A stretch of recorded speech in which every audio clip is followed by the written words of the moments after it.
In today's video, we dive into the incredible journey of Francis Ngannou, a fighter who defied all odds, from perilous escape attempts across the Mediterranean to grappling with elite fighters in the UFC and boxing.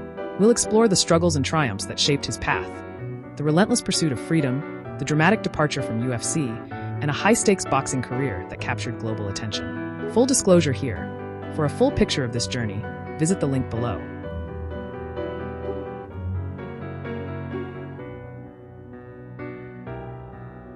The journey began with Francis Ngannou facing severe hardship in his native Cameroon. Motivated by a desire for a better life, he embarked on a perilous journey towards Europe. His first major hurdle was attempting to cross from Morocco to Spain. The process was fraught with danger and hardship, including attempts to climb fences topped with barbed wire, leading to painful injuries and several returns to the Moroccan desert.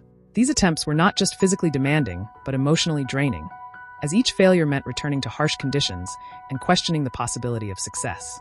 On his initial sea crossings, the conditions were extreme.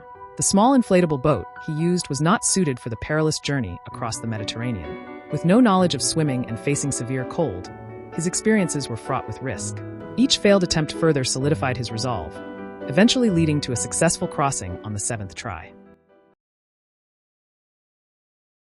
Upon successfully reaching Spain, Francis Ngannou was taken into custody by the Red Cross and placed in a detention center.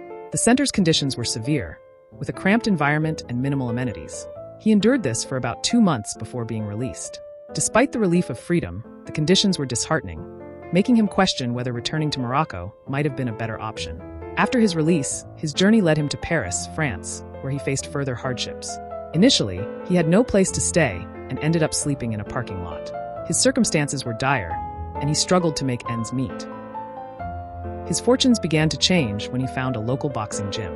The gym's coach, despite his own financial constraints, showed generosity and support.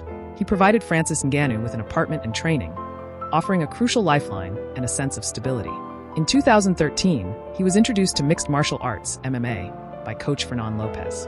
Initially, he had a preference for boxing, but soon became enamored with MMA. The transition was challenging but rewarding, leading to new opportunities and a growing recognition of his skills. Francis Ngannou's perseverance and dedication led to his first significant break, an opportunity to fight in the UFC.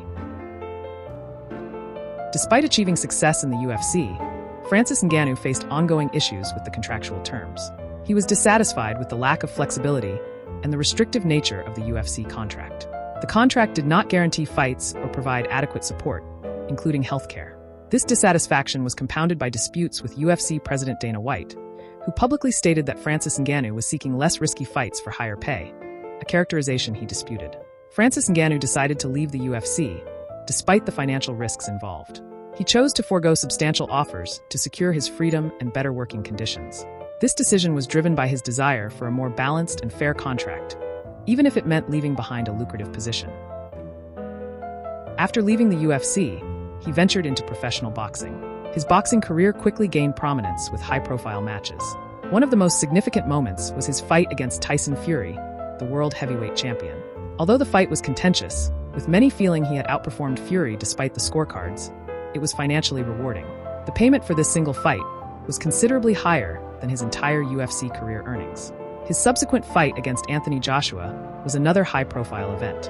Despite the loss, he earned substantial amounts, though not as much as from the Fury fight. The fight against Joshua was marked by perceived unfair practices and delays, which contributed to his performance issues. Francis Ngannou felt that the conditions were intentionally manipulated to his disadvantage. Francis Ngannou faced profound personal grief with the recent passing of his 15-month-old son, Kobe. This devastating loss has deeply impacted him, leading to a period of intense reflection. The experience has shifted his perspective, making previous complaints about his circumstances seem trivial in comparison to the magnitude of his personal loss. Despite the immense personal and professional challenges, Francis Ngannou remains driven by his passion for fighting. He continues to seek new challenges and strive to improve, driven by a love for the sport and a desire to explore his full potential. His future goals are not just about financial gain, but about pushing the boundaries of what he can achieve in combat sports. He views his career as a journey of continuous learning and self-improvement. Even as he approaches the later stages of his career, he remains motivated to explore new opportunities and test his limits. His experiences in both MMA and boxing have shaped his approach to the sport, and he is committed to making the most of his remaining time in combat sports.